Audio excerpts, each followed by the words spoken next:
নমস্কাৰ sir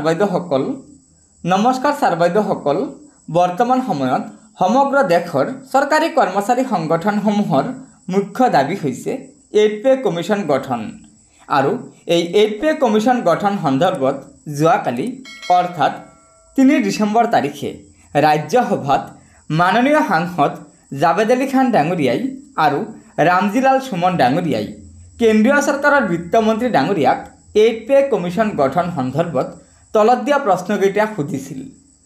1 number প্ৰশ্ন কৰিছিল অভূতপূৰ্ব মুদ্ৰাস্ফীতিৰ ধাৰাক লক্ষ্য ৰাখি 2025 চনৰ ফেব্ৰুৱাৰী মাহৰ যি পৰৱৰ্তী বাজেট আছে সেই বাজেটৰ সময়ত কেন্দ্ৰীয় চৰকাৰৰ কৰ্মচাৰীৰ বাবে অষ্টম দৰমহা আয়োগৰ গঠন সন্দৰ্ভত কেন্দ্ৰীয় চৰকাৰে স্বয়ংক্ৰিয়ভাৱে কিবা কথা বিবেচনা কৰিছে নেকি।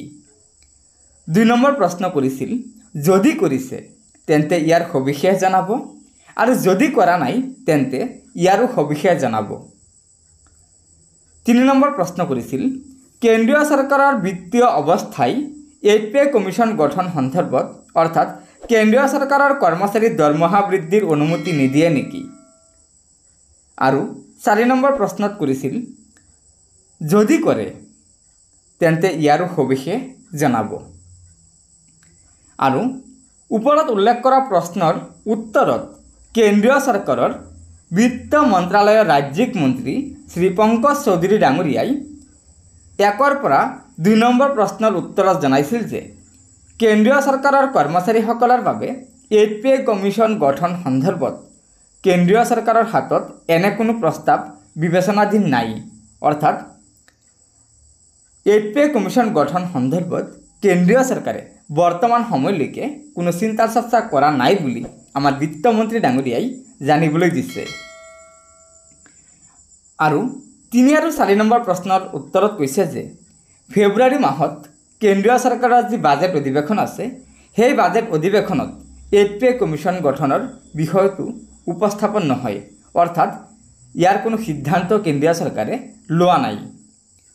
গতিকে ছাৰ বাইদেউসকল আপোনালোকে নিশ্চয় জানিব পাৰিলে যে কেন্দ্ৰীয় চৰকাৰৰ ৰাজ্যিক বিত্তমন্ত্ৰী শ্ৰী পংকজ চৌধুৰী ডাঙৰীয়াই স্পষ্টভাৱে জনাই দিছে যে বৰ্তমান সময়লৈকে চৰকাৰী কৰ্মচাৰীসকলৰ মুখ্য দাবী 8 পে কমিশ্যন গঠন সন্দৰ্ভত কেন্দ্ৰীয় চৰকাৰে কোনো সিদ্ধান্ত গ্ৰহণ কৰা নাই।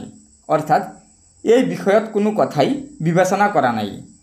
গতিকে এই বিষয়টো বৰ্তমান সময়ত আমাৰ চৰকাৰী কৰ্মচাৰী সংগঠনসমূহে কেনেদৰে লয় সেয়া আমাৰ বাবে লক্ষণীয় হ'ব।